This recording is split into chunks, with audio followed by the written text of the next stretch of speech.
ನನ್ನ ಜಮೀನು ವಿಷಯದಲ್ಲಿ ತೊಂದರೆ ಆಗಿದೆ. ಕಚೇರಿಗೆ ಅಲೆಯೋದು ಹೇಗೆ? ಕಾನೂನು ಬಗ್ಗೆ ನನಗೆ ಏನೂ ತಿಳಿಯಲ್ಲ. ಚಿಂತಿಸಬೇಡಿ, ಕಾನೂನು ಇರೋದೇ ನಮ್ಮವರ ರಕ್ಷಣೆಗಾಗಿ. ಅದರ ಅರಿವು ಇದ್ರೆ ಎಲ್ಲ ಸಮಸ್ಯೆಗೆ ಪರಿಹಾರ ಸಿಗುತ್ತೆ. ಹೌದು, ಕಾನೂನಿನ ಅರಿವೇ ಜೀವನದ ಗುರುವು. ನಿಮ್ಮ ಎಲ್ಲಾ ಕಾನೂನು ಪ್ರಶ್ನೆಗಳಿಗೆ ಉತ್ತರ ನೀಡಲು ಜನಧ್ವನಿ 90.8 FM ತರ್ತಿದೆ ವಿಶೇಷ ಕಾರ್ಯಕ್ರಮ ಕಾನೂನು ಸಲಹೆ. ಭೂಮಿ ತಕರಾರು, ಕೌಟುಂಬಿಕ ಸಮಸ್ಯೆ ಅಥವಾ ಸರಕಾರಿ ಸೌಲಭ್ಯಗಳ ಮಾಹಿತಿ ಎಲ್ಲವನ್ನೂ ಸರಳವಾಗಿ ತಿಳಿಯಿರಿ. ತಪ್ಪದೇ ಕೇಳಿ ಕಾನೂನು ಸಲಹೆ. ಪ್ರತಿ ಶುಕ್ರವಾರ ಬೆಳಗ್ಗೆ 10:20ಕ್ಕೆ ಹಾಗೂ ಭಾನುವಾರ ರಾತ್ರಿ 8 ಗಂಟೆಗೆ ನಿಮ್ಮ ಮೆಚ್ಚಿನ ಜನಧ್ವನಿ 90.8 FMನಲ್ಲಿ. ಎಲ್ಲರಿಗೂ ನನ್ನ ನಮಸ್ಕಾರಗಳನ್ನು ತಿಳಿಸ್ತಾ ನನ್ನ ಒಂದೆರಡು ಮಾತುಗಳನ್ನು ಹೇಳಿ ಇಷ್ಟಪಡ್ತೀನಿ. ಹುಣಸೆ ಹಣ್ಣು ಮುಪ್ಪಾದರೂ ಹುಳಿ ಮುಪ್ಪಲ್ಲ. ಹಾಗೆ ಹಣ್ಣು ಮಾಗಿದಷ್ಟು ಸಿಹಿ. ಹಾಗೂ ಮನುಷ್ಯ ವಯಸ್ಸಾದಂತೆ ಅನುಭವಿ ಹಾಗೂ ಜ್ಞಾನಿ ಆಗ್ತಾನೆ. ಇದು ಈ ಹಿರಿಯ ನಾಗರಿಕರ ದಿನಕ್ಕೆ ಒಂದು ಒಪ್ಪುವಂತಹ ಮಾತುಗಳು, ಅದನ್ನು ನೆನೆಸ್ಕೊಳ್ಳುವಂತಹ ಮಾತುಗಳು ಅಂತ ನಾನು ಅನ್ಕೋತೀನಿ. ಹೇಗೆಂದರೆ ಮನುಷ್ಯ ವಯಸ್ಸಾದಷ್ಟು, ಅನುಭವ ಜಾಸ್ತಿ ಆದಷ್ಟು ಅವರನ್ನು ನಾವು ಗೌರವಿಸುವಂತಹ ರೀತಿ ಜಾಸ್ತಿ ಆಗ್ತಾ ಹೋಗುತ್ತೆ. ಅವರು ಎಲ್ಲಿರ್ತಾರೋ ಆ ಇಡೀ ಒಂದು ವ್ಯವಸ್ಥೆ ಚೆನ್ನಾಗಾಗ್ತಾ ಹೋಗುತ್ತೆ. ಅದನ್ನು ನಾವು ಅಲ್ಲಿರುವಂಥದ್ದೇ ನಮ್ಮ ಒಂದು ಪುಣ್ಯ ಅಂತ ನಾನು ಭಾವಿಸ್ತೀನಿ. ಹಿರಿಯ ನಾಗರಿಕರ ದಿನವನ್ನು ನಾವು ಆಚರಣೆ ಮಾಡ್ತಾ ಇದ್ದೀವಿ. ಹಿರಿಯ ನಾಗರಿಕರ ದಿನದ ಬಗ್ಗೆ ಒಂದು ಹಿಸ್ಟ್ರಿಯನ್ನು ನೋಡೋದಾದರೆ, ಅಕ್ಟೋಬರ್ 1, 1990ನೇ ಇಸ್ವಿಯಿಂದ ವಿಶ್ವಸಂಸ್ಥೆಯಲ್ಲಿ ಮೊಟ್ಟ ಮೊದಲ ಬಾರಿಗೆ ಎಲ್ಲ ರಾಷ್ಟ್ರಗಳು ಕೂಡ ಹಿರಿಯ ನಾಗರಿಕರನ್ನ ಗೌರವಿಸುವಂತಹ ಒಂದು ದಿನವನ್ನಾಗಿ ಆಚರಣೆ ಮಾಡಬೇಕು ಅಂತನ್ನುವಂಥದ್ದನ್ನ ವಿಶ್ವಸಂಸ್ಥೆಯ ಮೂಲಕ ಘೋಷಿಸಲ್ಪಟ್ಟದ್ದನ್ನು ನೋಡ್ತೀವಿ. ಇಲ್ಲಿ ವಿಶ್ವದ ಹಲವಾರು ದೇಶಗಳಲ್ಲಿ ಹಿರಿಯರು, ಅಂದ್ರೆ ಹಲವಾರು ದೇಶಗಳಲ್ಲಿ ಹಿರಿಯರು ಒಂದು ಎಲ್ಲ ದೇಶಗಳಲ್ಲೂ ಹಿರಿಯರಿದ್ದಾರೆ. ಆದರೆ ಹಿರಿಯರ ಸಮಸ್ಯೆಗಳನ್ನ ಇಟ್ಕೊಂಡು ಹಾಗೂ ಹಿರಿಯರಿಗೆ ಗೌರವವನ್ನು ಕೊಡುವಂತಹ ಹಾಗೂ ಹಿರಿಯರಿಗೆ ಏನೋ ಒಂದು ಉನ್ನತ ಸ್ಥಾನದಲ್ಲಿ ನೋಡುವಂತಹ ಒಂದು ವ್ಯವಸ್ಥೆ ಎಲ್ಲಿ ಕಡಿಮೆ ಅಂತ ಅನಿಸುತ್ತೋ ಅಂತಹ ಸಂದರ್ಭಗಳಲ್ಲಿ ಹಿರಿಯರನ್ನ ಯಾವ ರೀತಿ ನೋಡ್ಕೋಬೇಕು ಅಂತ ಒಂದು ಪ್ರೋತ್ಸಾಹಿಸುವಂತಹ ಒಂದು ದಿನವನ್ನಾಗಿ ಈ ದಿನವನ್ನು ಆಚರಿಸೋದನ್ನು ಕಾಣ್ತೀವಿ. ಕೇವಲ ಹಿರಿಯ ನಾಗರಿಕರನ್ನ ಒಂದು ದಿನದಲ್ಲಿ ಗೌರವಿಸಲ್ಪಡುವಂತಹ, ಪ್ರೀತಿಸಲ್ಪಡುವಂತಹ, ಅವರಿಗೆ ಒಂದು ಯೋಗ್ಯ ಸ್ಥಾನವನ್ನು ಕೊಡುವಂತಹ ಅಥವಾ ಅವರನ್ನು ಸನ್ಮಾನ ಮಾಡುವಂತಹ ದಿನ ಇದಲ್ಲ. ನಮ್ಮ ಈ ಒಂದು ದಿನಾಚರಣೆಯ ಉದ್ದೇಶ ಏನಪ್ಪಾ ಅಂತ ಹೇಳಿದ್ರೆ, ನಮ್ಮ ಒಂದು ಜೀವಿತಾವಧಿಯಲ್ಲಿ ಹಲವಾರು ಅನುಭವಗಳನ್ನು ನಾವು ನೋಡ್ತಾ ಇದ್ದೀವಿ. ಅದರಲ್ಲಿ ನಮ್ಮ ಕೆಲಸದ ಧಾವಂತದ ಒಂದು ನೆಪದಲ್ಲಿ ಹಿರಿಯರನ್ನ ನಾವು ಕಡೆಗಣಿಸುವುದನ್ನು ಬಿಟ್ಟು ಹಿರಿಯರನ್ನ ನಾವು ಯಾವ ರೀತಿ ನೋಡ್ಕೋಬೇಕು ಅಂತ ಒಂದು ನೆನಪಿಸಿಕೊಳ್ಳುವಂತಹ ಒಂದು ದಿನವನ್ನಾಗಿ ಈ ದಿವಸನ ಮಾಡ್ತೀವಿ. ಈ ದಿವಸ ನಾವು ಏನು ಕಲಿತೀವೋ, ಈ ದಿವಸ ನಾವು ಏನು ನೆನಪಿಸ್ಕೋತೀವೋ ಆ ನೆನಪಿಸ್ಕೊಳ್ಳುವಂತಹ ಒಂದು ದಿನ ಕೇವಲ ಮಾತನಾಡುವಂಥದ್ದಲ್ಲ, ಅದನ್ನು ನಾವು ಆಚರಣೆ ಮಾಡಬೇಕಾಗಿರೋದು ಅಂತನ್ನುವಂಥದ್ದು ಬಹಳ ಮುಖ್ಯವಾಗಿರುವಂತಹ ವಿಚಾರ. ಇಲ್ಲಿ ವಿಶ್ವಸಂಸ್ಥೆಯ ಹಿರಿಯ ನಾಗರಿಕರ ದಿನವನ್ನಾಗಿ ಅಕ್ಟೋಬರ್ 1 ಏನು ಆಚರಣೆ ಮಾಡ್ತೋ ಆ ಪ್ರಕಾರ ವಿಶ್ವದ ಎಲ್ಲ ರಾಷ್ಟ್ರಗಳು ಕೂಡ ಇದನ್ನು ಆಚರಣೆ ಮಾಡುವುದರ ಮೂಲಕ ಹಿರಿಯರನ್ನ ಒಂದು ಆ ದಿವಸದಲ್ಲಿ ಒಂದು ನೆನೆಸ್ಕೊಳ್ಳೋದ್ರ ಮೂಲಕ ಆ ನಂತರದಲ್ಲಿ ನಾವೇನೋ ಸಣ್ಣ ಪುಟ್ಟ ತಪ್ಪುಗಳು ಮಾಡಿರ್ತೀವೋ ಆ ತಪ್ಪುಗಳನ್ನ ತಿದ್ದುಕೊಳ್ಳಿಕ್ಕೆ ಅವಕಾಶ ಇದೆ ಅಂತ ಹೇಳಲಿಕ್ಕೆ ಇಷ್ಟಪಡ್ತೀನಿ. 2025ನೇ ಇಸ್ವಿಯ ಒಂದು ಥೀಮ್ ಏನಪ್ಪ ಅಂತ ಹೇಳಿದ್ರೆ, ಅದರ ಒಂದು ಘೋಷವಾಕ್ಯ ಏನಪ್ಪ ಅಂತ ಹೇಳಿದ್ರೆ, ಹಿರಿಯ ನಾಗರಿಕರು ಸ್ಥಳೀಯ ಮತ್ತು ಜಾಗತಿಕ ಕಾರ್ಯಗಳನ್ನು ನಡೆಸುತ್ತಿದ್ದಾರೆ. ಇದು ಏನು ಹೇಳುತ್ತಪ್ಪ ಅಂತ ಹೇಳಿದ್ರೆ, ಹಿರಿಯ ನಾಗರಿಕರು ಅಂತ ಹೇಳಿದ್ರೆ ಸ್ಥಳೀಯವಾಗಿರುವಂತಹ ಒಂದು ಸಂಪನ್ಮೂಲ ವ್ಯಕ್ತಿಗಳು ಅಷ್ಟೇ ಅಲ್ಲ, ಜಾಗತಿಕವಾಗಿ ನಮ್ಮನ್ನ ನಾವು ಮನುಷ್ಯರನ್ನ ಒಂದು ಮೇಲ್ಮಟ್ಟಕ್ಕೆ ಏರಿಸುವಂತಹ ಒಂದು ಸ್ಥಾನದಲ್ಲಿರುವಂತಹ ವ್ಯಕ್ತಿಗಳು.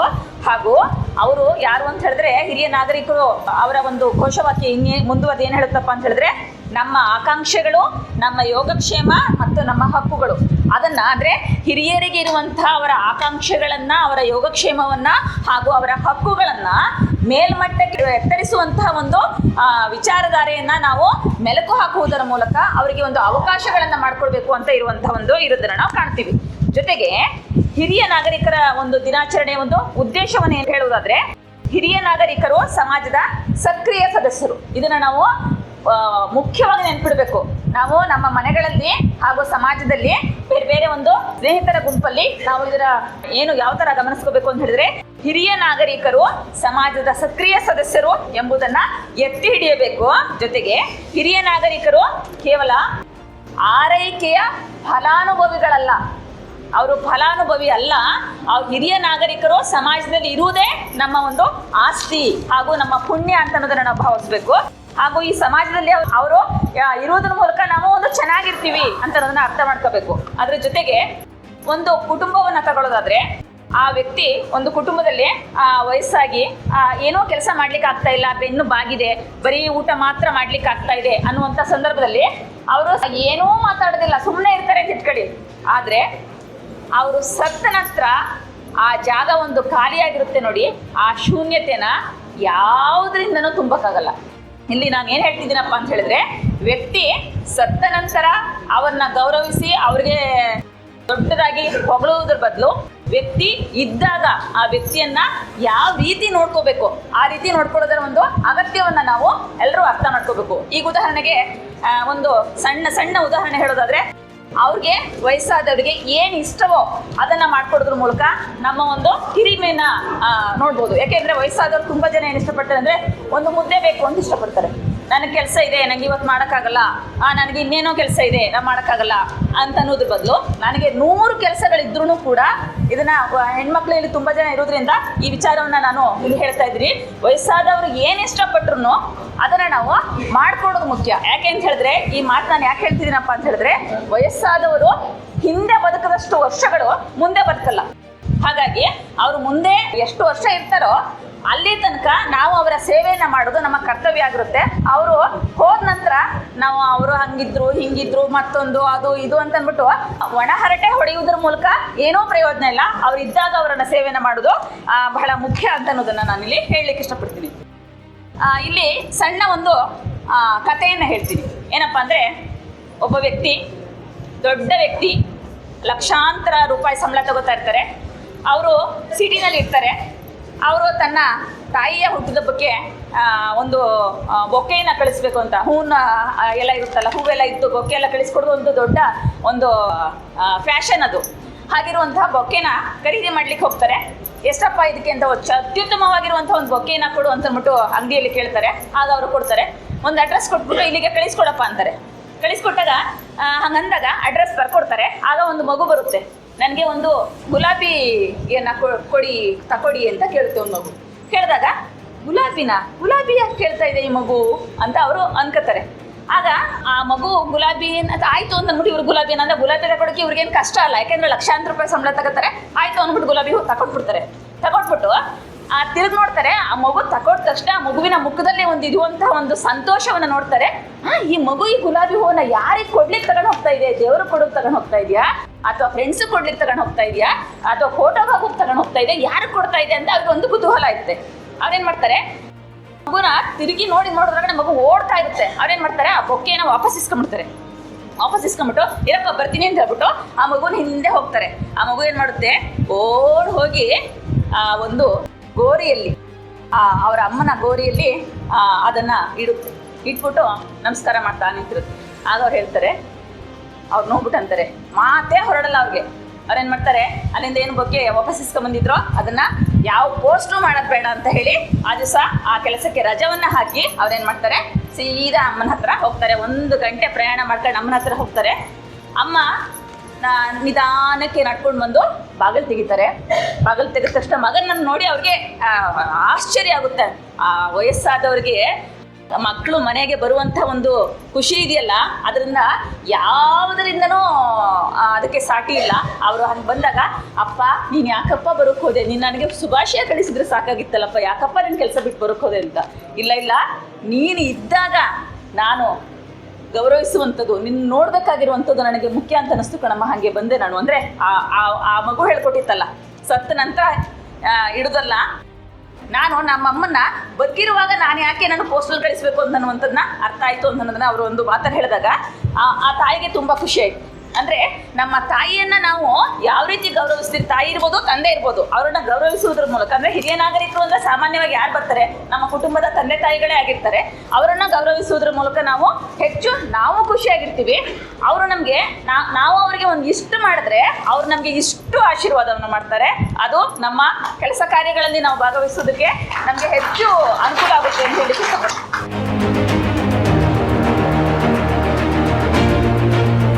ಹಾಗೆ ಹಿರಿಯ ನಾಗರಿಕರಿರುವ ಸೌಲಭ್ಯಗಳ ಬಗ್ಗೆ ಒಂದೆರಡು ವಿಚಾರ ಹೇಳೋದಾದ್ರೆ 60 ವರ್ಷ ಮೇಲ್ಪಟ್ಟವ್ರಿಗೆ ಮತ್ತೆ 65 ವರ್ಷ ಮೇಲ್ಪಟ್ಟವ್ರಿಗೆ ಪಿಂಚಣಿ ವ್ಯವಸ್ಥೆಯನ್ನು ಮಾಡಿಕೊಟ್ಟಿರೋದು ಎಷ್ಟರ ಮಟ್ಟಕ್ಕೆ ಸಹಾಯ ಆಗಿದೆ ಅಂತ ಹೇಳಿದ್ರೆ, ಅದು ಸಿಕ್ಲಿ ಅಂತ ಕಾಯ್ತಾ ಇರ್ತಾರೆ ಅವರು. ಅಂದರೆ ಮನೆಯಲ್ಲಿ ಊಟ ಹಾಕೋದು ಅವ್ರು ಬರುವಂಥ ಪೆನ್ಷನ್ಗೋಸ್ಕರ ಅಂತ ಹೇಳ್ತಾ ಇಲ್ಲ ನಾನು, ಮನೆಯಲ್ಲಿ ಅವ್ರಿಗೆ ಊಟ ಹಾಕ್ತಾರೆ. ಆದರೆ ಆ ಬರುವಂತಹ ಒಂದು 1000 ರೂಪಾಯಿ ಇದೆಯಲ್ಲ, ಅದವ್ರಿಗೆ ಲಕ್ಷಕ್ಕೆ ಸಮಾನ. ಅದನ್ನು ಎಷ್ಟು ಜೋಪಾನವಾಗಿ ಇಟ್ಕೊಂಡು ಅದನ್ನು ಅವ್ರಿಗೆ ಬೇಕಾದಂತಹ ಒಂದು ಸಣ್ಣ ಪುಟ್ಟ ಖರ್ಚುಗಳಿಗೆ, ಉದಾಹರಣೆಗೆ ಮೊಮ್ಮಕ್ಕಳಿಗೆ ಚಾಕ್ಲೇಟ್ ತಗೊಡ್ಬೇಕು ಅಥವಾ ಇನ್ಯಾರೋ ಬಂದಾಗ ಯಾವುದಕ್ಕಾದ್ರೂ ಉಪಯೋಗಿಸುವಂಥ ಇದೆಯಲ್ಲ, ಅದು ಅವರ ಆರ್ಥಿಕತೆಯನ್ನ ಹಾಗೂ ಅವರು ಒಂದು ಸ್ವತಂತ್ರರಾಗಿದ್ದಾರೆ ಅಂತ ತೋರಿಸೋದ್ರ ಮೂಲಕ ಯಾರ ಹತ್ರನೂ ಅವರು ತಾನು ಬೇರೆಯವ್ರಿಗೆ ಏನೋ ಕೊಡಬೇಕು ಅನ್ನುವಂಥದ್ದನ್ನ ಬೇರೆಯವ್ರ ಹತ್ರ ಕೈ ಚಾಚಿ ಕೊಡಬೇಕಾಗಿಲ್ಲ, ತನ್ನ ಹತ್ರ ಇಟ್ಕೊಂಡು ಕೊಡ್ತಾ ಇದ್ದಾರೆ ಅಂತ ಅನ್ನೋದನ್ನ ಈ ಒಂದು ಸರ್ಕಾರ ಅವಕಾಶ ಮಾಡಿಕೊಟ್ಟಿರೋದು ತುಂಬ ಅನುಕೂಲ ಆಗಿದೆ. ಆದರೆ ಕೆಲವೊಮ್ಮೆ ಏನಾಗುತ್ತೆ ಅಂತ ಹೇಳಿದ್ರೆ, ಬೇರೆ ಬೇರೆ ಕಾರಣದಿಂದಾಗಿ ಅವ್ರಿಗೆ ಈ ಒಂದು ಪೆನ್ಷನ್ನು ಸ್ಥಗಿತ ಆಗಿದೆ, ಬರ್ತಾ ಇರಲ್ಲ. ಹಾಗಿದ್ದಾಗ ಈ ಪೆನ್ಷನ್ನು ಸ್ಥಗಿತ ಆಗಿರುವಂತಹ ಸಂದರ್ಭದಲ್ಲಿ ತಾಲೂಕು ಕಾನೂನು ಸೇವೆ ಸಮಿತಿಗಾಗ್ಬೋದು, ನೀವು ಹೇಳುವುದರ ಮೂಲಕ ಏನು ಸ್ಥಗಿತ ಆಗಿತ್ತೋ ಅದನ್ನು ಸರಿಪಡಿಸಲಿಕ್ಕೆ ಅವರು ಮುಂಚೂಣಿಯಲ್ಲಿ ನಿಂತು ಸರಿ ಮಾಡಲಿಕ್ಕೆ ಅವಕಾಶ ಇದೆ, ಮಾಡಿಕೊಡ್ತಾರೆ. ಹಾಗಾಗಿ ನನಗೇನೋ ಆಗೋಯ್ತು, ನನಗಾಗಲ್ಲ, ನನ್ನ ತೊಂದರೆ ಆಗೋಯ್ತು ಅಂತ ನೀವು ಕೈಕಟ್ಟಿ ಕೂರಬೇಕಾಗಿಲ್ಲ. ನಿಮಗೆ ಸಹಾಯಕ್ಕೆ ಈ ಒಂದು ವ್ಯವಸ್ಥೆ ಇದೆ ಅಂತ ಹೇಳಲಿಕ್ಕೆ ಇಷ್ಟಪಡ್ತೀನಿ. ಹಾಗೆ ಸಾರಿಗೆಯಲ್ಲಿಯೂ ಕೂಡ 25% ರಿಯಾಯಿತಿಯನ್ನು ಕೊಡುವುದರ ಮೂಲಕ ನಿಮಗೆ ಅವಕಾಶವನ್ನು ಮಾಡಿಕೊಟ್ಟಿದ್ದಾರೆ.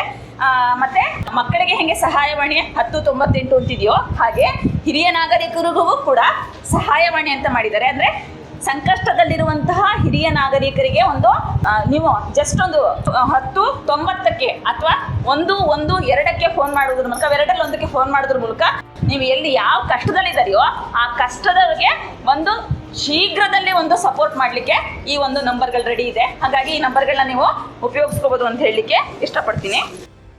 ಹಾಗೆ ಆಸ್ತಿಯ ವಿಚಾರದಲ್ಲಿ, ಆಸ್ತಿಯನ್ನು ಹಂಚಬೇಕಾದ್ರೆ, ಪಿತ್ರಾರ್ಜಿತ ಆಸ್ತಿಯನ್ನು ಹಂಚಬೇಕಾದ್ರೆ ಎಲ್ಲವನ್ನೂ ಮಕ್ಕಳಿಗೆ ಕೊಟ್ಬಿಡ್ಬೇಡಿ, ನಿಮ್ಮದು ಒಂದು ಪಾಲು ಇಟ್ಕೊಳ್ಳಿ. ಯಾಕೆಂತಂದರೆ ಎಲ್ಲವನ್ನೂ ಕೊಟ್ಟಾಗ ನೀವು ಶೂನ್ಯ ಅಂತ ಸಮಾಜ ಅಥವಾ ಮಕ್ಕಳು ಭಾವಿಸುವಂತಹ ಒಂದು ಸಾಧ್ಯತೆಗಳಿವೆ. ಹಾಗಾಗಿ ನಿಮ್ಮದು ಒಂದು ಪಾಲು ಇಟ್ಕೊಂಡು ನಿಮ್ಮ ನಂತರದಲ್ಲಿ ಅವ್ರು ಏನು ಬೇಕಾದ್ರೂ ತೀರ್ಮಾನ ಮಾಡ್ಕೊಳ್ಳಿ, ಅಲ್ಲಿ ತನಕ ನಿಮ್ಮದೊಂದು ಪಾಲು ಖಂಡಿತವಾಗಿರಬೇಕು. ಹಾಗೆ ಸ್ವಯಾರ್ಜಿತ ಆಸ್ತಿಗಳನ್ನ ಹಂಚಬೇಕಾದ್ರೆ ಬಹಳ ಬಹಳ ಬಹಳ ಯೋಚನೆ ಮಾಡಿ ವಿವೇಚನೆಯ ಆಧಾರದ ಮೇಲೆ ನೀವು ಅದನ್ನು ಹಂಚಬೇಕಾಗಿರೋದು ಬಹಳ ಮುಖ್ಯ ಆಗಿರುತ್ತೆ. ಎಷ್ಟೋ ಸಾರಿ ಸ್ವಯಾರ್ಜಿತ ಆಸ್ತಿಗಳು ಏನು ಉಳ್ಕೊಂಡಿತ್ತು, ಒಂದು ಆಸ್ತಿ ಇತ್ತು, ಆಸ್ತಿಯನ್ನು ಹಂಚಿ ಆ ಆಸ್ತಿಯನ್ನು ಕೊಟ್ಟಾದ್ಮೇಲೆ ಮಕ್ಕಳು ನಿಮ್ಮನ್ನು ನೋಡ್ಕೊಳ್ದೆ ಇವ್ರ ಹತ್ರ ಏನಿದೆ ಅಂದರೆ ಆಸ್ತಿ ಇದ್ದಾಗ ಒಂಥರ ನೋಡ್ಕೋತಾರೆ, ಆಸ್ತಿ ಇಲ್ಲದೆ ಹೋದಾಗ ನೋಡ್ಕೋತಾರೆ ಅಂತ ಅನ್ನೋದು ನಾವು ಸಮಾಜದಲ್ಲಿ ಬೇರೆ ಬೇರೆ ಕಡೆ ನೋಡ್ತಾ ಇದ್ದೀವಿ. ಆಸ್ತಿ ಇಲ್ಲದೆ ಹೋದಾಗ ನಿಮ್ಮನ್ನು ನೋಡ್ಕೊಳ್ಳುವಂಥ ರೀತಿ ಹೇಳ್ತಾರಲ್ಲ, ನೀಕರು ತಾಕರು ಮಾಡ್ತಾರೆ ಅಂತ ಕೇಳ್ತಾರೆ. ಹಳ್ಳಿ ಭಾಷೆಯಲ್ಲಿ ನಾವು ಅಷ್ಟರ ಮಟ್ಟಕ್ಕೆ ಹೇಳ್ತೀವಿ. ಅಂದರೆ ಅಪ್ಪ ನೀವು, ಅಮ್ಮ ನೀವು ಅಂತ ಹೇಳ್ತಿದ್ದವರು ನೀನು ಅಂತ ಶುರು ಮಾಡ್ತಾರೆ. ನೀನು ಯಾಕೆ ಇದೆಯಾ ಇಲ್ಲಿ ಅಂತ ಶುರು ಮಾಡ್ತಾರೆ. ಹಾಗಿರುವಂತಹ ಒಂದು ಅವಕಾಶವನ್ನು ಮಾಡ್ದೇನೆ, ಅಂದರೆ ನಿಮ್ಮ ಆಸ್ತಿಯನ್ನು ನೀವು ಅವ್ರಿಗೆ ದಾನವನ್ನು, ವಿಲ್ಲನ್ನು ಏನೋ ಒಂದು ಮಾಡಿರ್ತೀರಿ, ದಾನವನ್ನು ಮಾಡಿದ ನಂತರ ಅವ್ರಿಗೆ ತಕ್ಷಣದಲ್ಲಿ ಹೊರಟೋಗುತ್ತೆ, ಅವ್ರಿಗೆ ಟ್ರಾನ್ಸ್ಫರ್ ಆಗುತ್ತೆ. ವಿಲ್ ಮಾಡಿದ್ರೆ ಅದು ಸತ್ತ ನಂತರ ಅದು ಟ್ರಾನ್ಸ್ಫರ್ ಆಗುತ್ತೆ. ಅಂದರೆ ದಾನವನ್ನು ಮಾಡಿದ ನಂತರ ಅವ್ರಿಗೆ ಟ್ರಾನ್ಸ್ಫರ್ ಆದ ನಂತರ ಆ ಮಕ್ಕಳು ನಿಮ್ಮನ್ನು ಸರಿಯಾದ ರೀತಿಯಲ್ಲಿ ನೋಡ್ಕೋತಿಲ್ಲ ಅಂತ ಹೇಳಿದ್ರೆ ಆ ಆಸ್ತಿಯನ್ನು ವಾಪಸ್ ತಗೊಳ್ಳಿಕ್ಕೆ ನಿಮಗೆ ಸುಪ್ರೀಂ ಕೋರ್ಟು ಅಧಿಕಾರವನ್ನು ಕೊಟ್ಟಿದೆ. ಈ ಅಧಿಕಾರವನ್ನು ನೀವು ಉಪಯೋಗಿಸ್ಬೇಕು. ಅಂದರೆ ಯಾವ ಮಕ್ಕಳು ನಿಮ್ಮನ್ನು ಕಡೆಗಣಿಸೋದು ಬೇಡ, ಆದರೆ ಕಡೆಗಣಿಸ್ತಾರೆ ಅಂತ ಕಂಡು ಬಂದಾಗ ನೀವು ಅದನ್ನು ಸುಮ್ಮನೆ ಕೂತ್ಕೋಬೇಕಾಗಿಲ್ಲ, ನೀವು ಆ ಹಕ್ಕನ್ನು ಉಪಯೋಗಿಸ್ಬೋದು ಅಂತ ಹೇಳಲಿಕ್ಕೆ ಇಷ್ಟಪಡ್ತೀನಿ. ಹಾಗೆ ಆ ಮಕ್ಕಳು ತಂದೆ ತಾಯಿಯನ್ನು ನೋಡ್ಕೋತಿಲ್ಲ ಅಂತ ಹೇಳಿದ್ರೆ ಅವ್ರಿಗೆ ಆಸ್ತಿ ಇರ್ಬೋದು ಇಲ್ಲದೆ ಇರ್ಬೋದು, ಅವ್ರು ನೋಡ್ಕೋತಿಲ್ಲ ಅಂತ ಹೇಳಿದ್ರೆ ಜೀವನಾಂಶದ ಕೇಸ್ ಹಾಕಿ ನೋಡ್ಕೊಳ್ಳಿಕ್ಕೆ ಅವಕಾಶ ಇದೆ. ಇದಕ್ಕೆ ಒಂದು ಸಣ್ಣ ಉದಾಹರಣೆಯನ್ನು ಹೇಳ್ತೀನಿ. ಒಬ್ಬರು ವ್ಯಕ್ತಿ, ಅವರು ಆರ್ಥಿಕವಾಗಿ ತೀರಾ ತೊಂದರೆ ಅಂತ ಏನಿಲ್ಲ, ಆದರೆ ಮಗ ಒಳ್ಳೆ ಕೆಲಸದಲ್ಲಿರ್ತಾರೆ. ಅವರು ಏನು ಮಾಡ್ತಿರ್ತಾರೆ, ಜೀವನಾಂಶಕ್ಕೆ ಹಿಂಗೆ ಕೇಸ್ ಹಾಕಿದಾಗ ಅವರು ಜೀವನಾಂಶಕ್ಕೆ ಕೇಸು ಆರ್ಡರ್ ಆಗುತ್ತೆ. ಆರ್ಡರ್ ಆದಮೇಲೆ ಏನಾಯ್ತೆ, ತಿಂಗಳು ಅಕೌಂಟ್ಗೆ ಬಂದು ಬೀಳ್ಬೋದು ಅಂತ ಅಂದ್ಬಿಟ್ಟು ಒಂದು ಆರ್ಡರ್ ಆಯಿತು. ನಿಮ್ಮ ಲೆಕ್ಕದಲ್ಲಿ ಅಕೌಂಟಿಗೆ ದುಡ್ಡು ಬಂದಿದ್ರೆ ಸಾಕಲ್ಲ ಅಂತನ್ನುವಂಥದ್ದು ಮುಂದೆ ಏನಿದೆ ಇದರಲ್ಲೇನೆ ಹೇಳಕ್ಕಿದೆ ಅಂತ ಒಂದು ಅನಿಸ್ಬೋದು. ಆದರೆ ಆ ವ್ಯಕ್ತಿ ಮುಂದುವರಿದು ಇನ್ನೊಂದು ಅರ್ಜಿ ಹಾಕ್ತಾರೆ, ನನಗೇನು ದುಡ್ಡನ್ನು ಕೊಡ್ತಾರೋ ನನ್ನ ಮಗ ಅದನ್ನು ಕೋರ್ಟ್ಗೆ ಬಂದು ಕೊಡಬೇಕು ಅಂತ ಹೇಳ್ತಾರೆ. ಆಗ ಕೊನೆಗೆ ಆ ವಿಚಾರ ಮಗನಿಗೆ ತಲುಪಿದಾಗ, ಇದೇನಿದು ಮಗ ಕೆಲಸ ಮಾಡೋದನ್ನು ಬಿಟ್ಬಿಟ್ಟು ಕೋರ್ಟ್ಗೆ ಬಂದು ಕೊಡಬೇಕು ಅಂತ ಹೇಳ್ತಾ ಇದ್ದಾರಲ್ಲ, ಅಪ್ಪ ಏನೋ ಒಂದು ಮಗನ ಬಗ್ಗೆ ಏನೋ ನನ್ನ ಕೆಲಸನ ಅರ್ಥನೇ ಮಾಡ್ಕೊಂಡಿಲ್ಲ ಅವರು ಅಂತ ಒಂದು ಸಿಟ್ಟು ಬರುತ್ತೆ. ಅಂತ ಒಂದು ಮಾಡ್ತಾರೆ. ಹಂಗೆ ಮಾಡಿದ ನಂತರ ಮಾರನೇ ಸರಿ ಸರಿ ಆಯಿತು ಮುಂದಿನ ತಿಂಗಳು ನಾನು ಬಂದು ಕೊಡ್ತೀನಿ ಅಂತ. ಆಗ ನ್ಯಾಯಾಧೀಶರು ಕೇಳ್ತಾರೆ, ಯಾಕೆ ನಿಮ್ಗೆ ದುಡ್ಡು ಸಿಕ್ಕಿದ್ರೆ ಸಾಕಲ್ವಾ, ಮಕ್ಕಳು ಚೆನ್ನಾಗಿರ್ಬೇಕಲ್ವಾ ಅಂತ. ಆಗ ಆ ತಂದೆ ಹೇಳ್ತಾರೆ, ಮಕ್ಕಳು ಚೆನ್ನಾಗಿರಬೇಕು, ಆದರೆ ಮಕ್ಕಳು ಚೆನ್ನಾಗಿರೋದನ್ನು ನೋಡೋದು ಕೂಡ ನನ್ನ ಒಂದು ಕರ್ತವ್ಯ ಅಲ್ವಾ, ನನ್ನ ಹಕ್ಕಲ್ವಾ. ಅವರು ನನಗೆ 1000 ರೂಪಾಯಿನೇ ಕೊಡಲಿ, ಅವ್ನು ಬಂದು ನನಗೆ ಕೊಡೋ ಕಾರಣ ನಾ ಬಂದಾಗ್ಲಾದ್ರೂ ನಾನು ಅವನ್ನ ಭೇಟಿ ಆಗ್ತೀನಲ್ಲ, ಆ ಸಂತೋಷಕ್ಕಾದ್ರೂ ನಾನು ಅವನ್ನ ಇಲ್ಲಿಗೆ ಬರಬೇಕು ಅಂತ ಅಂದ್ಬಿಟ್ಟು ಹೇಳಿದ್ದೀನಿ. ಅವನ್ನ ಅಲಿಸ್ಬೇಕಾಗ್ಲಿ, ಅವನ್ನ ಕೆಲಸಗಳಿಸ್ಬೇಕಾಗ್ಲಿ ಅಂತಲ್ಲ. ನನ್ನ ಮಗ ಏನು ಮಾಡ್ತಾನೆ ಅಂತ ನಂಗೆ ಗೊತ್ತು, ಆದರೆ ತಿಂಗಳು ಒಂದ್ಸರಿನಾರು ನನ್ನ ಮಗನ ನಾನು ನೋಡುವಂಥ ಒಂದು ಅವಕಾಶ ಮಾಡಿಕೊಡ್ಬೇಕು ಸಾಹೇಬ್ರೆ ಅಂತ ಕೇಳ್ತಾರೆ. ಆಗ ಸಾಹೇಬ್ರು ಆ ವಿಚಾರನ ಅರ್ಥ ಮಾಡ್ಕೊಂಡು ಆಯಿತು ಅಂತಂತಾರೆ. ಮಗನಿಗೂ ಕೂಡ ಆ ವಿಚಾರ ಅರ್ಥ ಆಯ್ತೆ. ಒಟ್ಟಿನಲ್ಲಿ ಆ ಸಂದರ್ಭದಲ್ಲಿ ಒಂದು ನಗುವಿನ ಅಲೆ ಎಲ್ಲರ ಹತ್ರ ಬರುತ್ತೆ. ಸಂತೋಷ ಅನ್ನುವಂಥದ್ದು ಹೀಗೆ, ಸಂತೋಷ ಎಲ್ಲ ಕಡೆ ಇದ್ದಾಗಲೇ ಒಂದು ಜೀವನದಲ್ಲಿ ಒಂದು ಖುಷಿ ಇರುವಂಥದ್ದು. ಹಾಗೆ ಶಾಲಾ ಕಾಲೇಜುಗಳಲ್ಲಿ ಪಾಠಗಳು ನಡೀತಾ ಇರೋದ್ರ ಜೊತೆಗೆ ಬೇರೆ ಬೇರೆ ಸಾಂಸ್ಕೃತಿಕ ಕಾರ್ಯಕ್ರಮಗಳು ನಡೀತದೆ. ಶಾಲಾ ಕಾಲೇಜಲ್ಲಿ ಹೇಗೆ ಪಾಠವನ್ನು ಕಲಿತೀವೋ ಹಾಗೆ ಸಾಂಸ್ಕೃತಿಕ ಕಾರ್ಯಕ್ರಮಗಳಲ್ಲಿ ಜೀವನ ಪಾಠವನ್ನು ಕಲಿತಾರೆ. ಹಾಗೆ ಈ ಕೋರ್ಟ್ಗಳಲ್ಲಿಯೂ ಕೂಡ ನ್ಯಾಯಾಲಯದಲ್ಲಿ ಬೇರೆ ಬೇರೆ ಕೇಸ್ಗಳನ್ನ ಹ್ಯಾಂಡಲ್ ಮಾಡೋದ್ರ ಜೊತೆಗೆ ಇಂತಹ ಕಾರ್ಯಕ್ರಮದಲ್ಲಿ ಜೀವನದಲ್ಲಿ ನಾವು ಹೇಗೆ ನಡ್ಕೊಳ್ಬೇಕು ಅಂತ ಅನ್ನೋದರ ಅಗತ್ಯ ಒಂದು ನಮಗೆ ಅರ್ಥ ಆಗೋದ್ರಿಂದ ಇಂತಹ ಕಾರ್ಯಕ್ರಮಗಳನ್ನ ನಾವು ಸಮಯ ವ್ಯರ್ಥ ಅಂತ ನಾವು ಭಾವಿಸ್ತೇನೆ. ಇಲ್ಲಿ ಕಲ್ತಂಥದ್ದನ್ನ ನಾವು ಅಳವಡಿಸ್ಕೊಳ್ಬೇಕಾಗಿರೋದು ಬಹಳ ಮುಖ್ಯ ಅಂತ ನಾನು ಈ ಮೂಲಕ ಹೇಳಲಿಕ್ಕೆ ಇಷ್ಟಪಡ್ತೀನಿ.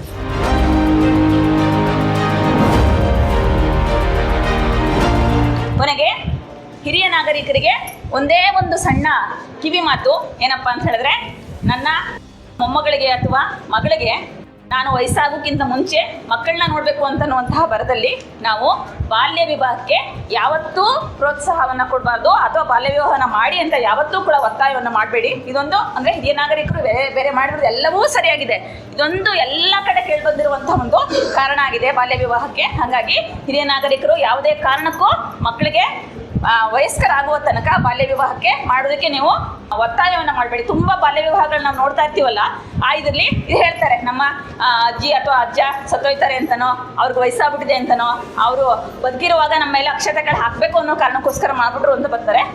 ಇದನ್ನು ಯಾವುದೇ ಕಾರಣಕ್ಕೂ ಮಾಡಬೇಡಿ ಅಂತ ಹೇಳಲಿಕ್ಕೆ ಇಷ್ಟಪಡ್ತೀನಿ. ಇನ್ನೊಂದು ವಿಚಾರ ಹೇಳೋದಾದರೆ, ನಾವು ಹಿರಿಯರನ್ನು ಗೌರವಿಸೋಣ, ಆದರಿಸೋಣ, ಪ್ರೀತಿಸೋಣ, ಹಾಗೂ ಅವರನ್ನ ಆರೈಕೆ ಮಾಡೋಣ. ಹೀಗೆ ಮಾಡುವುದರ ಮೂಲಕ ನಾವು ಖುಷಿಯಾಗಿರ್ತೀವಿ ಹಾಗೂ ಇತರರನ್ನು ಖುಷಿಯಾಗಿಡ್ಲಿಕ್ಕೆ ಅವಕಾಶ ಇದೆ. ಒಂದೇ ಒಂದು ಮಾತನ್ನು ಹಿರಿಯರಿಗೆ ನನ್ನ ಮನಗಳನ್ನು ಕೂಡ ಹೇಳಲಿಕ್ಕೆ ಇಷ್ಟಪಡ್ತೇನೆ. ನಮ್ಮನ್ನು ತೀಡಿ ನಮ್ಮ ಅಂಕುಡೊಂಕುಗಳನ್ನು ಸರಿಪಡಿಸುವಲ್ಲಿ ಒಂದು ಅನುಭವದ ಗಣಿ ಅಂತಂದರೆ ಹಿರಿಯರು. ಅವರು ಒಂದು ದೊಡ್ಡ ಕನಸನ್ನು ಕಟ್ಕೊಂಡಿರ್ತಾರೆ. ವಯಸ್ಸಾದ ಸಂದರ್ಭದಲ್ಲಿ ನನ್ನನ್ನು ಆರೈಕೆ ಮಾಡ್ತಾರೆ, ನನ್ನನ್ನು ಸಂತೈಸ್ತಾರೆ, ನನ್ನನ್ನು ಪ್ರೀತಿ ಪ್ರೇಮ ವಾತ್ಸಲ್ಯದಿಂದ ಮಮತೆಯಿಂದ ನೋಡ್ತಾರೆ ಅಂತೇಳಿ ದೊಡ್ಡ ಕನಸನ್ನು ಕಟ್ಕೊಂಡಿರ್ತಾರೆ. ಆ ಕನಸನ್ನು ನಾವು ಕಿರಿಯರಾದ ನಾವೆಲ್ಲರೂ ಕೂಡ ಅದನ್ನು ಪೂರೈಸೋಣ. ಅವರಿಗೆ ಅವರು ನೆಮ್ಮದಿಯಿಂದಿದ್ದರೆ, ಸಂತೋಷದಿಂದರೆ ನಮಗೆ ಏಳಿಗೆ ಆಗ್ತದೆ ಅನ್ನುವಂಥ ಮಾತನ್ನು ಹೇಳ್ತಾ ಎಲ್ಲ ಹಿರಿಯ ನಾಗರಿಕರಿಗೆ ನನ್ನ ಹೃತ್ಪೂರ್ವಕ ನಮನಗಳನ್ನು, ಶುಭಾಶಯಗಳನ್ನು ಹೇಳ್ತೇನೆ. ಒಂದು ವಿಶ್ವ ಹಿರಿಯ ನಾಗರಿಕರ ದಿನಾಚರಣೆನ ಆಚರಣೆ ಮಾಡ್ತಾಯಿದ್ವಿ. ಏನು ವಿಶ್ವ ಹಿರಿಯ ನಾಗರಿಕರ ದಿನಾಚರಣೆ ಅಂದರೆ 1988ನೇ ಇಸ್ವಿನಲ್ಲಿ ಆಗಸ್ಟ್ 21ನೇ ತಾರೀಕು ಅಮೆರಿಕದ ಮಾಜಿ ಅಧ್ಯಕ್ಷರಾದಂಥ ರೊನಾಲ್ಡ್ ರೇಗನ್ ಅನ್ನೋರು ಅಲ್ಲಿ ಸಮಸ್ಯೆಗಳನ್ನ, ಹಿರಿಯ ನಾಗರಿಕರ ಸಮಸ್ಯೆಗಳನ್ನ, ಎದುರಿಸ್ತಾ ಇರೋ ಸಮಸ್ಯೆಗಳನ್ನ ಅವಲೋಕಿಸಿ ಒಂದು ಅಂತಾರಾಷ್ಟ್ರೀಯ ಮಟ್ಟದಲ್ಲಿ ಅವ್ರಿಗೂ ಒಂದು ಸವಲತ್ತುಗಳನ್ನ ಕೊಡಬೇಕು, ಜಾಗೃತಿ ಮಾಡಬೇಕು ಅನ್ನೋ ಉದ್ದೇಶದಿಂದ 1988ರಲ್ಲಿ ಮಾಡ್ತಾರೆ. 1990ರಲ್ಲಿ ವಿಶ್ವಸಂಸ್ಥೆಯಲ್ಲಿ ಇದನ್ನು ಜಾರಿಗೆ ತರಬೇಕು, ಎಲ್ಲ ರಾಷ್ಟ್ರಗಳು ಇದನ್ನ ಅನುಸರಿಸಬೇಕು ಅಂತ ಅಂದಮೇಲೆ 1991ನೇ ಇಸ್ವಿನಲ್ಲಿ ಆಗಸ್ಟ್ 21ನೇ ತಾರೀಕು ವಿಶ್ವ ಹಿರಿಯ ನಾಗರಿಕ ದಿನಾಚರಣೆಯಾಗಿ ಆಚರಣೆ ಮಾಡ್ತಾರೆ. ನೋಡಿ, ಈ ವಿಶ್ವ ಹಿರಿಯ ನಾಗರಿಕ ದಿನಾಚರಣೆ ಯಾಕೆ ಆಚರಣೆ ಮಾಡಬೇಕು ಅಂತಂದರೆ, ಇವತ್ತು ನಾವು ಆಧುನಿಕತೆಗೆ ಒಳಗಾಗಿ ನಮ್ಮಲ್ಲಿ ನಾವು ವಿದ್ಯಾಭ್ಯಾಸ ಕೊಡ್ತಾರಂಥ ಮಕ್ಕಳುಗಳಿಂದಿರ್ಬೋದು, ಮತ್ತು ವಯಸ್ಸಾದಂಥ ಸಂದರ್ಭದಲ್ಲಿ ನಾವು ಈ ನಾಗರಿಕರಲ್ಲಿ ಬದಲಾವಣೆಗಳಾಗ್ತಾ ಇರುತ್ತೆ.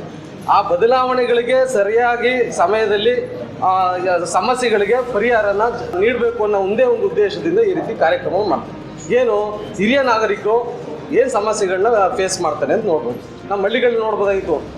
ನಮ್ಮ ಹಳ್ಳಿಗಳಲ್ಲಿ ಯಾರಾದರೂ ಏನಾದ್ರು ಅವ್ರನ್ನ ಮನೆಯಿಂದ ಹೊರಗಡೆ ಇಟ್ಟಿದ್ದಂಥ ಸಂದರ್ಭದಲ್ಲಿ ಏನಪ್ಪ ಮನೆಯನ್ನು ಹೊರಗಡೆ ಹಾಕಿದೆ ಅಂತ ಕೇಳ್ತಾ ಇದ್ರು. ಈಗ ಏನಾಗಿದೆ, ಅದು ಕಾಮನ್ ಆಗ್ಬಿಟ್ಟಿದೆ. ಎಲ್ಲರೂ ಮದುವೆ ಆಯ್ತಿದ್ದ ತಕ್ಷಣ ಸೊಸೆ ಇರ್ಬೋದು, ಮಗ ಇರ್ಬೋದು, ಸಪ್ರೇಟ್ ಮಾಡೋಂಥದ್ದು ವ್ಯವಸ್ಥೆ ಬಂದ್ಬಿಟ್ಟೈತೆ. ನೋಡಿ, ಒಂದು ಲೇಖನದಲ್ಲಿ ನಾವು ನೋಡ್ದೋ, ಮಗನ್ನ ತಂದೆ ಒಂದು ಒತ್ಕೊಂಡು ಹೋಗಿ ಶಾಲೆಗೆ ಸೇರಿಸ್ತಾನೆ. ಅದೇ ವಯಸ್ಸಾದ್ಮೇಲೆ ಅದೇ ಮಗ ತಂದೆನ ತಗೋಗಿ ವೃದ್ಧಾಪ್ಯಕ್ಕೆ ಬಿಡೋವಂಥ ಪರಿಸ್ಥಿತಿ ನಾವು ಬಂದ್ಬಿಟ್ಟಿದ್ವಿ. ಹಿರಿಯ ನಾಗರಿಕರ ಕೊಡುಗೆಗಳನ್ನ ನಾವು ಗೌರವಿಸಬೇಕು ಮತ್ತು ಅವರ ಎದುರಿಸ್ತಾ ಇರೋ ಸಮಸ್ಯೆಗಳೇನು, ಸಾಮಾಜಿಕ ಪ್ರತ್ಯೇಕತೆ ಮತ್ತು ಅವ್ರಿಗೆ ಆರೋಗ್ಯ ಸಮಸ್ಯೆಗಳು ಮತ್ತು ಅವರನ್ನು ನಿಂದಿಸುವಂಥ ಸಮಸ್ಯೆಗಳನ್ನ ನಾವು ಕಾಣ್ತಾ ಇದ್ದೀವಿ. ಈ ಸಮಸ್ಯೆಗಳಿಗೆ ಜಾಗೃತಿ ಉಂಟು ಮಾಡಬೇಕು ಮತ್ತು ಅವರನ್ನು ಅರಿವು ಉಂಟು ಮಾಡಬೇಕು ಅನ್ನೋದನ್ನ ನಾವು ಈ ಕಾರ್ಯಕ್ರಮದಲ್ಲಿ ಮಾಡ್ತೀವಿ. ಮತ್ತು ಏನು ಹಿರಿಯ ನಾಗರಿಕ ಇದರಲ್ಲಿ ನಾಗರಿಕರಲ್ಲಿ ನಾವು ಒಂದು ಡಿ ವಿ ಗುಂಡಪ್ಪನವ್ರದ್ದು ಒಂದು ಬರುತ್ತೆ, ಇರುವ ಭಾಗ್ಯವನ್ನು ನೆನೆದು ಇರೋದನ್ನು ನಾವು ಹರ್ಷನ ಪಡೆಯೋಕ್ಕೆ ಹೋಗ್ತಾ ಇರ್ತೀವಿ. ಅದರಿಂದ ನಾವು ಇರೋದನ್ನು ಖುಷಿ ಪಡೋದಿಲ್ಲ. ನನ್ನ ಮಗ ಮಾಡಲಿಲ್ಲ, ನಮ್ಮ ತಂದೆ ಮಾಡಲಿಲ್ಲ ಅಂತ ತಂದೆ ಜರಿ ಅಂಥದ್ದು. ತಂದೆ ವಯಸ್ಸಾದವರಾಗಲೂ ಕೂಡ ಅವ್ರ ಮಕ್ಳಿಗೆ ಹೆಂಗೆ ಗೌರವಿಸ್ಬೇಕು, ಮಕ್ಳುಗಳು ಕೂಡ ತಂದೆ ತಾಯಿಗಳಿಗೆ ಯಾವ ರೀತಿ ಗೌರವಿಸ್ಬೇಕು ಅನ್ನೋದನ್ನ ನಾವು ಮರಿತಾ ಇದ್ದೀವಿ. ಅದಕ್ಕೋಸ್ಕರ ಈ ಒಂದು ಕಾರ್ಯಕ್ರಮದ ಮೂಲಕ ಒಂದು ಜಾಗೃತಿ ಮಾಡಬೇಕು. ಈ ದಿನ ನಮ್ಮ ಕಣ್ಣೆದುರುಗಡೆನೆ 10 ವರ್ಷದ ಮಕ್ಕಳು, 15 ವರ್ಷದ ಮಕ್ಕಳು, 20 ವರ್ಷದ ಮಕ್ಕಳು, 25 ವರ್ಷದ ಮಕ್ಕಳು, 30 ವರ್ಷದ ಮಕ್ಕಳು, 40 ವರ್ಷದ ಮಕ್ಕಳು ಹಾರ್ಟ್ ಅಟ್ಯಾಕ್, ಕ್ಯಾನ್ಸರ್ ಈ ರೀತಿ ಕಾಯಿಲೆಗಳು ಬಂದು ಮರಣ ಹೊಂದ್ತಾ ಇದ್ದಾರೆ. ಇದು ಯಾಕೆ ಆಗ್ತಾ ಇದೆ ಅಂತ ಹೇಳಿದ್ರೆ, ನಾವು ಹಿರಿಯರಾದವರು ಹಿರಿಯರಿಗೆ ಮಾರ್ಗದರ್ಶನ ನೀಡ್ತಾ ಇಲ್ಲ. ನಮ್ಗೆ ಯಾಕೆ, ನಮ್ಗೆ ವಯಸ್ಸಾಗಿದೆ, ನಮ್ಮ ಪಾಡಿಗೆ ನಾವು ಇದ್ಬಿಡೋಣ ಅಂತ. ದಯವಿಟ್ಟು ಅರ್ಥ ಮಾಡ್ಕೊಳ್ಳಿ, ಹಿರಿಯರಿಗೆ ದೇಹಕ್ಕೆ ವಯಸ್ಸಾಗಿದೆ ವಿನಃ ಮನಸ್ಸಿಗೆ ವಯಸ್ಸಾಗಿಲ್ಲ. ಮನಸ್ಸು ಒಂದು ಯೂನಿವರ್ಸಿಟಿ ಇದ್ದಂಗೆ. ಆ ಜ್ಞಾನವನ್ನು ನೀವು ಮತ್ತೆ ವಾಪಸ್ ಕೊಡಬೇಕು. ಯಾಕೆಂದರೆ ಬಾಲ್ಯದಲ್ಲಿ ಆಗಿರ್ತಕ್ಕಂಥ ಒಳ್ಳೆ ಗುಣಗಳು ಎಲ್ಲನೂ ಕೂಡ ನೀವು ಅನುಭವಿಸಿರ್ತೀರಿ. ಹಿರಿಯರಾಗಿ ಏನು ಅನುಭವಿಸ್ತಿರ್ತೀರೋ ಆ ಹಿರಿಯರಿಗೆ ಹಿಂದೆ ತಿರುಗಿ ನೋಡಿದಾಗ ನಮ್ಮ ಹಿಂದೆ ಏನು ಇವತ್ತು ಒಂದು ದುಸ್ಥಿತಿಗೆ ಬಂದಿದೆ ಅಂತೇಳಿ ಅದನ್ನು ನೀವು ತಿದ್ದಬೇಕು. ಯಾಕೆಂದರೆ ಒಂದು ಉದಾಹರಣೆ ಕೊಡ್ತೀನಿ. ನಮ್ಮ ವಿಧಾನಸೌಧ ಕಟ್ಟಿರ್ತಕ್ಕಂಥ ಕೆಂಗಲ್ ಹನುಮಂತಯ್ಯನವರು ವಿಕ್ಟೋರಿಯಾ ಆಸ್ಪತ್ರೆಯಲ್ಲಿ ಮಲಗಿರ್ತಾರೆ. ಆಗ ತುಂಬ ವಯಸ್ಸಾಗಿರುತ್ತೆ. ಆಗಿನ ಮುಖ್ಯಮಂತ್ರಿ ದೇವರಾಜ್ ಅವ್ರಿಗೆ ಎಲ್ಲಿ ಕೆಂಗಲ್ ಹನುಮಂತಯ್ಯನವರು ಯಾವುದು ಕಾಣ್ತಾ ಇಲ್ಲ ಇಲ್ಲಿ ಅಂತ. ಆಗ ಒಬ್ರು ಹೇಳ್ತಾರೆ, ಕೆಂಗಲ್ ಹನುಮಂತವರು ಬೆಡ್ರೀಲಾಗಿದ್ದಾರೆ, ಅವರು ಹುಷಾರಿಂದ ಮಲಗಿದ್ದಾರೆ ವಿಕ್ಟೋರಿಯಾ ಆಸ್ಪತ್ರೆಯಲ್ಲಿ ಅಂತ. ಸರಿ, ಆಗ ಡಿ ದೇವರಾಜ್ ಅವರು ವಿಕ್ಟೋರಿಯಾ ಆಸ್ಪತ್ರೆಗೆ ಹೋಗ್ತಾರೆ. ಆಗಿನ ಈಗಿನ ಥರ ದೊಡ್ಡ ದೊಡ್ಡ ಆಸ್ಪತ್ರೆ ಇರಲಿಲ್ಲ, ಸರ್ಕಾರಿ ಆಸ್ಪತ್ರೆ ಬಿಟ್ಟರೆ ಇನ್ಯಾವುದೂ ಇರಲಿಲ್ಲ. ಆ ಒಂದು ಸಂದರ್ಭದಲ್ಲಿ ಮುಖ್ಯಮಂತ್ರಿಯವರು ಬರ್ತಾರೆ ಅಂತೇಳಿ ಅವ್ರಿಗೆ ಮಾಹಿತಿ ಹೋಗುತ್ತೆ. ಅವರು ಎದ್ದು ಕೂತ್ಕೋತಾರೆ. ನೀವು ಮುಖ್ಯಮಂತ್ರಿ ಆಗಿದ್ದವರು ನಿಮ್ಗೆ ಏನೇನು ಸೌಲಭ್ಯ ಬೇಕು ಕೇಳಿ ಅಂತಾರೆ. ಅವರು ಏನು ಕೇಳೋದಿಲ್ಲ. ಸ್ವಲ್ಪ ಅರ್ಥ ಮಾಡ್ಕೊಳ್ಳಿ, ಅವ್ರಿಗೆ ವಯಸ್ಸಾಗಿರುತ್ತೆ, ಏನು ಕೇಳೋದಿಲ್ಲ. ಅವ್ರು ಏನು ಹೇಳ್ತಾರೆ ಅಂತ ಹೇಳಿದ್ರೆ, ವಿಧಾನಸೌಧ ಮೇಲ್ಗಡೆ ಸತ್ಯಮೇವ ಜಯತೆ ಅಂತ ಕೆಳಗಡೆ ಸಾರ್ವಜನಿಕ ಕೆಲಸ ದೇವರ ಕೆಲಸ ಅಂತ ಇರುತ್ತೆ. ಆಗ ಅದನ್ನ ಒಂದು ಸ್ಟಿಕ್ಕರ್ ಅಂಟಿಸ್ಬಿಟ್ಟಿರ್ತಾರೆ ಆಗಿನ ಕಾಲದಲ್ಲಿ. ಆಗ ಅವರು ಹೇಳ್ತಾರೆ, ನಾವು ಕಷ್ಟಪಟ್ಟು ಎಲ್ಲ ಹಿರಿಯರೆಲ್ಲ ಸೇರಿ ನಾವು ಈ ವಿಧಾನಸೌಧ ಕಟ್ಟಿದ್ದೀವಿ. ಇವತ್ತು ಆ ಜಾಗದಲ್ಲಿ ಒಂದು ಸ್ಟಿಕ್ಕರ್ ಹಾಕಿ ಮುಚ್ಚಿಬಿಟ್ಟಿದ್ದಾರೆ, ನನಗೆ ಅದನ್ನು ತೆಗೆಸ್ಕೊಡಿ ಅಂತಾರೆ. ಇನ್ನೇನು ಬೇಕು ಕೇಳಿ ಅಂತಾರೆ.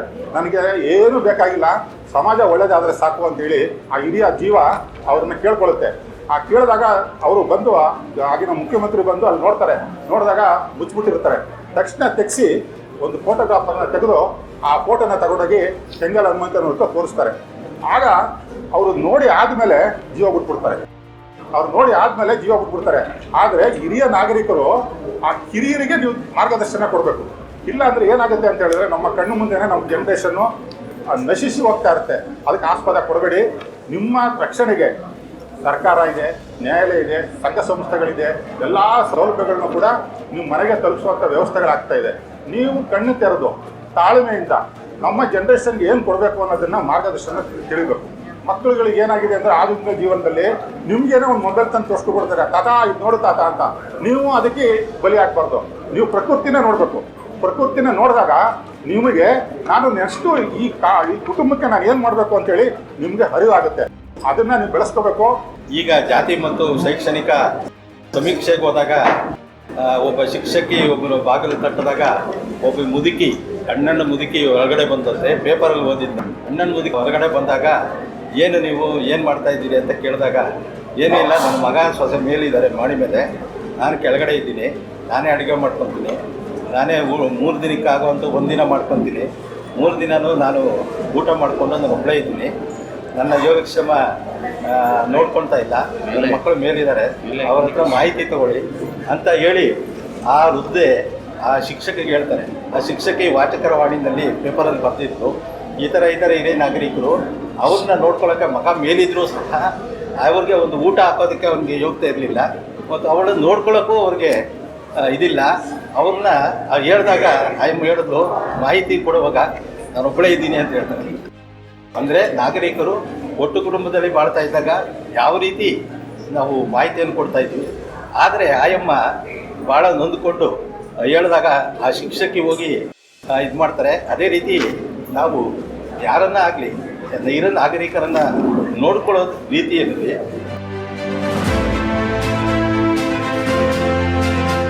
ಅಯ್ಯಯ್ಯೋ, ನನ್ನ ಜಮೀನು ವಿಷಯದಲ್ಲಿ ತೊಂದರೆ ಆಗಿದೆ. ಕಚೇರಿಗೆ ಅಲೆಯೋದು ಹೇಗೆ? ಕಾನೂನು ಬಗ್ಗೆ ನನಗೆ ಏನೂ ತಿಳಿಯಲ್ಲ. ಚಿಂತಿಸಬೇಡಿ, ಕಾನೂನು ಇರೋದೇ ನಮ್ಮವರ ರಕ್ಷಣೆಗಾಗಿ. ಅದರ ಅರಿವು ಇದ್ರೆ ಎಲ್ಲ ಸಮಸ್ಯೆಗೆ ಪರಿಹಾರ ಸಿಗುತ್ತೆ. ಹೌದು, ಕಾನೂನಿನ ಅರಿವೇ ಜೀವನದ ಗುರುವು. ನಿಮ್ಮ ಎಲ್ಲ ಕಾನೂನು ಪ್ರಶ್ನೆಗಳಿಗೆ ಉತ್ತರ ನೀಡಲು ಜನಧ್ವನಿ 90.8 FM ತರ್ತಿದೆ ವಿಶೇಷ ಕಾರ್ಯಕ್ರಮ ಕಾನೂನು ಸಲಹೆ. ಭೂಮಿ ತಕರಾರು, ಕೌಟುಂಬಿಕ ಸಮಸ್ಯೆ ಅಥವಾ ಸರಕಾರಿ ಸೌಲಭ್ಯಗಳ ಮಾಹಿತಿ ಎಲ್ಲವನ್ನೂ ಸರಳವಾಗಿ ತಿಳಿಯಿರಿ. ತಪ್ಪದೇ ಕೇಳಿ ಕಾನೂನು ಸಲಹೆ. ಪ್ರತಿ ಶುಕ್ರವಾರ ಬೆಳಗ್ಗೆ 10:20ಕ್ಕೆ ಹಾಗೂ ಭಾನುವಾರ ರಾತ್ರಿ 8 ಗಂಟೆಗೆ ನಿಮ್ಮ ಮೆಚ್ಚಿನ ಜನಧ್ವನಿ 90.8 FMನಲ್ಲಿ.